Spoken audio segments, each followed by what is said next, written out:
Bonjour Monseigneur Petit. Bonjour Marie-Laure et bonjour à tous les auditeurs fidèles qui nous suivent chaque semaine. Oui, chers auditeurs, nous sommes heureux de vous retrouver pour votre émission Monseigneur vous répond. Aujourd'hui, Monseigneur, l'un de nos auditeurs nous écrit la question suivante.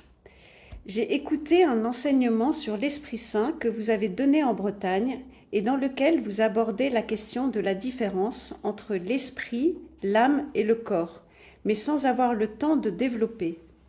Monseigneur, pourriez-vous nous éclairer davantage par rapport à ces trois thèmes ?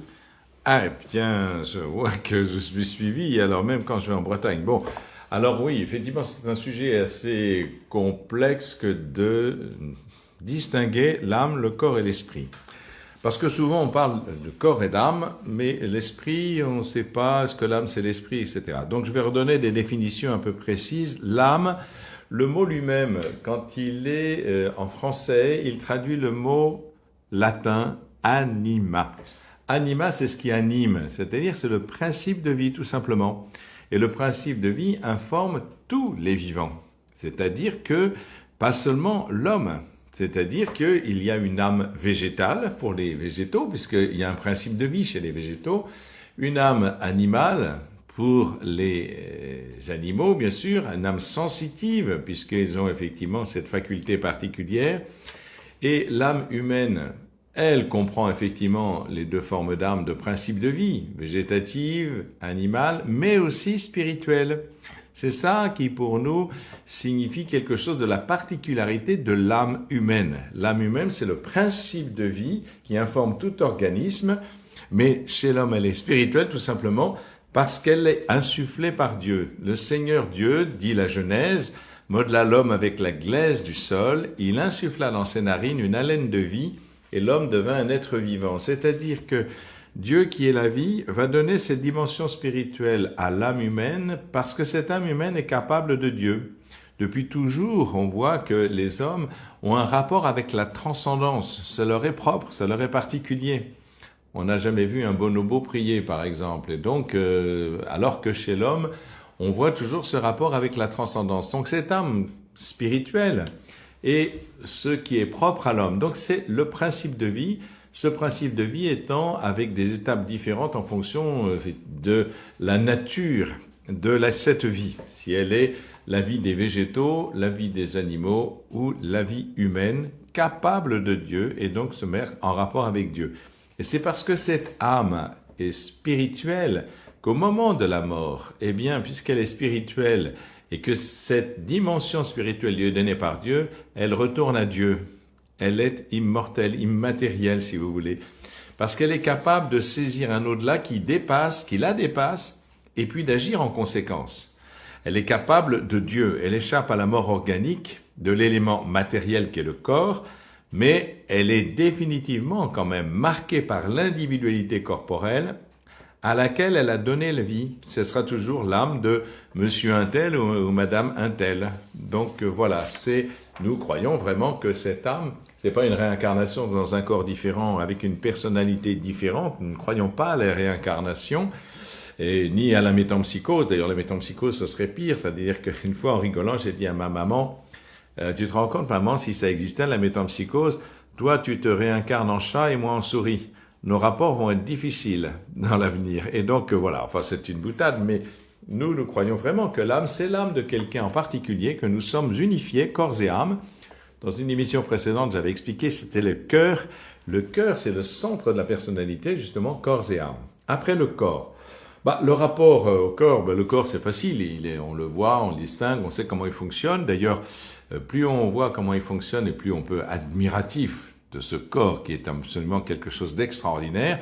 Mais la question peut-être qui se pose pour nous, c'est notre rapport au corps.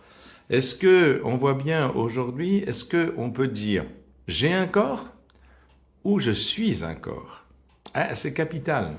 Parce que si j'ai un corps, vous voyez, je l'entretiens, je fais de la muscu, etc. Je vais voir le kiné. Oui, très bien, je l'entretiens comme j'entretiens ma voiture.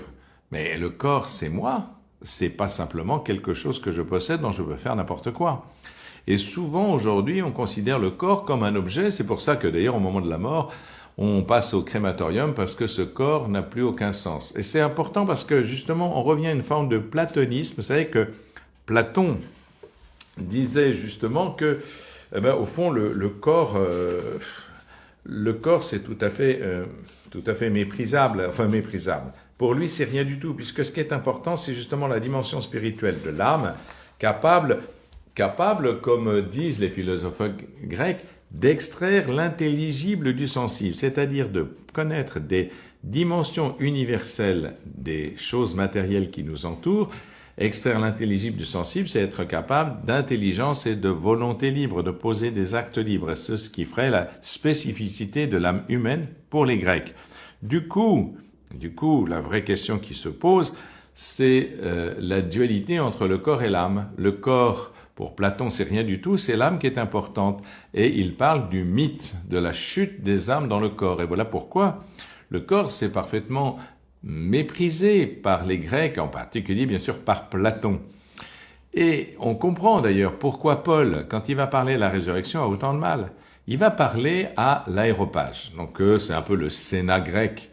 Et quand il leur parle du Dieu inconnu, ils sont assez fascinés parce qu'il prend les catégories philosophiques qu'ils connaissent bien. Mais dès qu'il dit que ça c'est illustré par la résurrection de quelqu'un, ah non, sur ce point-là, on t'entendra une autre fois. Donc on voit bien que la résurrection du corps, puisque le corps, pour eux, c'est rien du tout, enfin c'est tout à fait méprisable, il n'est pas question qu'il ressuscite. Et on voit bien, d'ailleurs, quand il écrit aux Corinthiens, qui sont aussi des Grecs, il consacre tout un chapitre, au chapitre 15, la première aux Corinthiens, il dit ce qu'est la résurrection, parce qu'on voit bien qu'ils ont du mal à accepter la résurrection. Donc voilà, le corps, qu'est-ce qu'on en fait? Est-ce que ce corps est précieux? Les cheveux de votre tête sont tous comptés, dit Jésus. Donc c'est quand même quelque chose de sérieux, c'est pas n'importe quoi, on n'en fait pas n'importe quoi. Alors, c'est vraiment ce corps que nous pensons qu'il va ressusciter au retour du Christ, au jugement dernier. L'âme et le corps se retrouveront ensemble sur cette personne-là. Alors évidemment, un corps glorieux, un corps transfiguré par l'amour de Dieu, mais quand même un corps. Donc la question c'est, est-ce que j'ai un corps que j'utilise, comme j'utilise des objets qui m'appartiennent, ou est-ce que je suis mon corps? Et c'est un défi anthropologique pour la compréhension de soi. Vous voyez, il y a une unité entre le corps, l'âme, et l'esprit sur lequel je vais parler dans peu de temps. Donc, la mort, effectivement, sépare le corps et l'âme, puisque l'âme, étant spirituelle, retourne à Dieu, qui l'a créée. Donc, on pense que Dieu a créé l'âme spirituelle au moment même de la conception. Mais voilà, et il y aura au retour du Christ cette résurrection finale où l'unité de la personne sera rétablie. Quand il s'agit d'esprit, tu vois, l'esprit, quand il s'agit de l'esprit humain, ce terme recouvre des réalités différentes, en fait, dans ce que les acceptions habituelles. Nous savons qu'il y a une pensée verbale qui s'exerce dans le champ de la conscience et qui fonctionne sur le mode d'un raisonnement logique. Et la pensée non verbale, intuitive, tout aussi réelle. On voit ça, vous savez, quand on réfléchit sur un sujet pendant très longtemps, donc on fait des enchaînements logiques avec notre intelligence, qu'on appelle l'intelligence discursive. Et puis d'un seul coup, alors qu'on allait tout laisser tomber, on va avoir la solution par l'intuition. Et on voit que justement, il y a une pensée verbale sur laquelle fonctionne la pensée logique et une pensée non verbale, intuitive, qui est différente. Et voilà, donc si nous définissons l'esprit humain, ce qu'on appelle mince, M-E-N-S, en dehors des données de la seule pensée, on pourrait dire que l'esprit humain, c'est la fine pointe de l'âme capable d'accueillir l'esprit de Dieu, l'Esprit Saint, l'Esprit de Dieu, voyez? Donc voilà ce qu'on pourrait dire. Alors, si je me réfère à ce que disent par exemple les neurophysiologistes. Alors, je prends par exemple justement ce que je vous disais à propos le professeur Marc Jeannereau, qui est professeur à l'université Claude Bernard de Lyon, qui a été professeur et directeur de l'Institut des sciences cognitives. Il dit, dans la pensée non verbale, le langage n'est pas le véhicule unique de la pensée. Les patients porteurs de déficits sévères du langage, à la suite de lésions de leur hémisphère gauche, ne présentent pas de trouble global de la pensée. Seule la pensée verbale semble atteinte, tandis que leurs pensées logiques ou leurs pensées spatiales sont intactes. Donc vous voyez, il y a quelque chose de particulier. En plus, il en tire des conclusions assez étonnantes qui, aujourd'hui, sont importantes. Par exemple, il dit ceci. C'est une des singularités de l'activité mentale que de pouvoir progresser à l'insu du sujet pensant et de ne devenir consciente qu'à certains moments. Vous voyez, c'est ce que je disais pour l'intuition. Et voilà cette phrase importante qu'il dit. Pensée et conscience sont deux activités disjointes. C'est important parce qu'on a réfléchi à la conscience. Il y avait Stanislas Dehaene de la Pitié-Salpêtrière qui avait écrit un livre sur la conscience, la naissance de la conscience. Il y a le professeur Gerald Edelman qui est prix Nobel de médecine et qui dirige l'Institut des neurosciences en Californie. Eh bien, voilà, qui écrit la biologie de la conscience. Alors, il découvre aussi justement que c'est pas aussi simple que ce qu'on croit. C'est-à-dire que la conscience n'est pas simplement le produit des mécanismes du cerveau. Et c'est peut-être ce qui explique justement que l'âme spirituelle et aussi ces fameuses expériences aux frontières de la mort ou alors les EMI, comme on dit, de mort imminente, où les gens décrivent des choses étonnantes. Ils ont conscience de choses alors que leur cerveau ne fonctionne pas. Ça, c'est quand même très très étonnant. Comment c'est possible? Donc il y a comme une dissociation d'une certaine forme de conscience avec la capacité de faire fonctionner son cerveau pour connaître. Donc voilà, ça c'est pour essayer de définir un peu les choses entre le corps, l'âme et l'esprit. J'espère que ce n'est pas été trop compliqué. Et merci Monseigneur. Et c'est vrai qu'on dit, il y a cette petite phrase qui dit « le corps est le temple de l'esprit ». Oui, hein? Alors, et c'est vrai que dans cette petite phrase, on ne nomme pas l'âme, mais temple, et qu'on est corps et esprit, et que corps et esprit sont ensemble et ne sont pas séparables durant notre vie. Alors, quand on emploie cette phrase, donc Saint Paul, vous êtes le corps et le temple de l'esprit, je pense qu'il s'agit de l'Esprit Saint, c'est-à-dire de la présence de Dieu. Vous voyez, dans le temple de Jérusalem, il y a la présence de Dieu. Il y a le parvis des gentils, il y a etc. Donc les différents strates, et surtout le débir, c'est-à-dire le Saint des Saints, ce qu'on appelle le Saint des Saints, dans lequel il n'y a rien du tout, sinon justement la présence de Dieu. Et donc pour aller rencontrer Dieu, on allait vers le Saint des Saints que seul le grand prêtre pouvait franchir et dire le nom sacré de Dieu une fois par an. Je crois que c'était au Yom Kippour, qu'il disait le nom de Dieu, je ne suis pas très sûr, mais je pense que c'était ça. Et il prononçait le nom de Dieu, ce nom qui est vocalisé, qui n'est pas vocalisé puisque c'est des consonnes, et donc on n'est pas le nom qu'on avait remplacé par Adonai, le Seigneur. Mais voilà, le temple de Dieu, c'était ce temple de Jérusalem. Et vous savez, le dialogue avec Jésus de la Samaritaine, où faut-il adorer? À Jérusalem, dans le temple, ou bien sur le mont Garizim, comme le faisaient les Samaritains. Et Jésus dit non, on adore Dieu en esprit et en vérité. Pourquoi? Parce que justement, maintenant, nous devenons temple de l'esprit. Le corps, notre être tout entier, est temple de l'esprit parce que le temple de Dieu, c'est vous. C'est clair, c'est vous. Ce n'est plus un lieu particulier, ce n'est plus un espace particulier dédié à la présence de Dieu. Dieu vient jusqu'à nous. Voici que je me tiens à la porte et que je frappe. Si tu m'entends, si tu m'ouvres, j'entrerai, dit le Christ. Et si quelqu'un m'aime, le Père et moi, nous viendrons et chez lui, nous ferons notre demeure. Si quelqu'un m'aime, ça veut dire si quelqu'un accueille l'amour, c'est-à-dire accueille l'Esprit Saint. Nous sommes donc le temple de l'Esprit Saint. Nous accueillons effectivement l'Esprit Saint, et c'est parce que nous accueillons l'Esprit Saint que le Père et le Fils viennent demeurer en nous. Et nous sommes donc le temple de l'Esprit Saint. Voilà comment on peut comprendre cette articulation entre notre corps et l'Esprit, mais qui est, je pense, l'Esprit de Dieu. Et que notre esprit est simplement cette capacité, une fine pointe, comme je disais, d'accueillir cet Esprit de Dieu, cet Esprit Saint. Alors je sais bien que c'est discuté, par exemple, à une époque, l'âme spirituelle directement créée par Dieu. Mais ce que dit l'Église, par exemple, ça va à contrario de ce que racontait Claude Bernard. Claude Bernard racontait que, à propos de Claude Bernard, le grand chirurgien, enfin le grand médecin, affirmait péremptoirement qu'il n'avait pas trouvé d'âme sous son scalpel. C'est un peu ridicule, parce qu'effectivement, c'est le principe de vie. par définition, il ne peut pas être sur son scalpel. Il n'a pas d'essence matérielle. C'est le principe même de vie.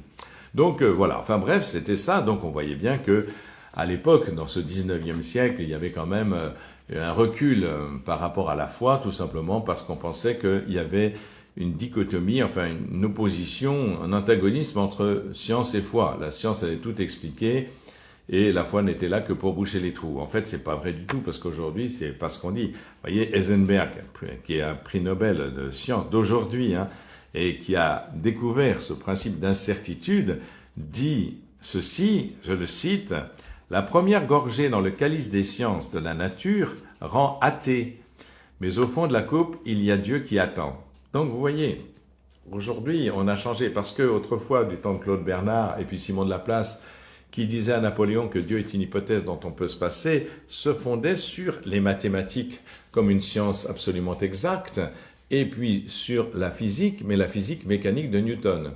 Or, aujourd'hui, les choses sont remises en cause avec l'apparition de choses nouvelles, notamment la physique quantique, qui nous fait découvrir une autre façon de percevoir la réalité, et que la réalité que nous percevons n'est pas forcément exacte.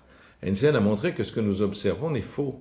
Et faux tout simplement parce que l'observateur joue un rôle sur l'objet observé et donc ce que nous voyons n'est pas juste, enfin, etc. Bon, je pourrais citer plein d'exemples, mais vous voyez, les scientifiques aujourd'hui sont beaucoup moins péremptoires que ceux du 19e siècle et aussi avec le théorème de Gödel qui montre que en mathématiques, il y a des réalités qu'on ne pourra jamais démontrer mathématiquement. Donc il y a une forme d'humilité, de modestie chez les chercheurs qui fait que ben voilà, on peut plus dire exactement ça, ben l'âme ça n'existe pas parce que simplement Claude Bernard l'a pas trouvé sous son bistouri. Voilà, la vision chrétienne, elle, ne sépare pas l'âme du corps.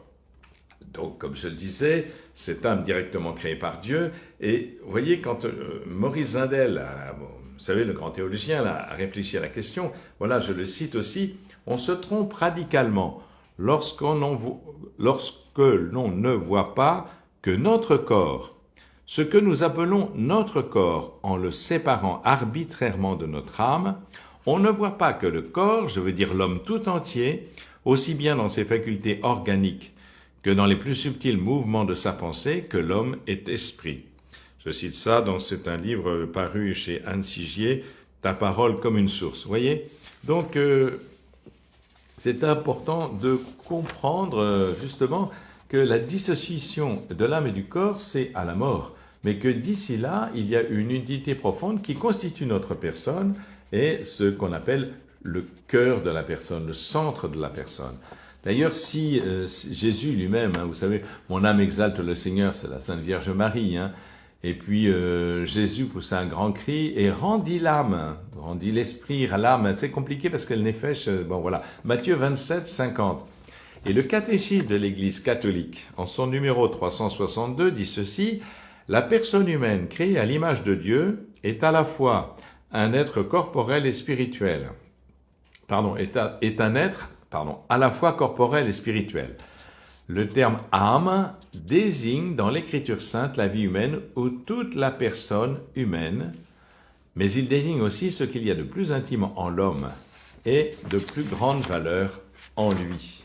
Voilà, je pense que c'est important et ça rajoute aussi ce par quoi il est particulièrement image de Dieu. L'âme signifiant le principe spirituel de l'homme, comme je le dis, ça c'est dans le catéchisme. Et même, qu'est-ce qu'on peut avoir d'autre encore dans le catéchisme? L'Église enseigne que chaque âme spirituelle est immédiatement créée par Dieu. Elle n'est pas produite par les parents. Elle nous apprend aussi qu'elle est immortelle, elle ne périt pas lors de sa séparation du corps dans la mort et s'unira de nouveau au corps lors de la résurrection finale. Donc c'est encore le catéchisme qui nous précise cela. Voilà, donc un peu pour résumer, essayer de comprendre ce que sont dans l'humanité le corps, l'âme et l'esprit. Sachez que vous êtes corps et âme, et que le corps, c'est bien vous, c'est-à-dire je suis mon corps et non pas j'ai un corps, donc je pourrais faire n'importe quoi. Je donne pas de détails précis sur ce sujet. Voilà, merci, chers Monseigneur. amis, je vous en prie. Merci beaucoup, merci de vos éclairages qui nous aide à bien comprendre la différence entre l'âme, le corps et l'esprit, et puis aussi de cet esprit avec un grand E, l'Esprit Saint, qui vient habiter en nous, et nous sommes le temple de l'Esprit Saint. Merci Monseigneur. Merci Marie-Laure, et merci À la semaine prochaine. aux auditeurs de leur patience.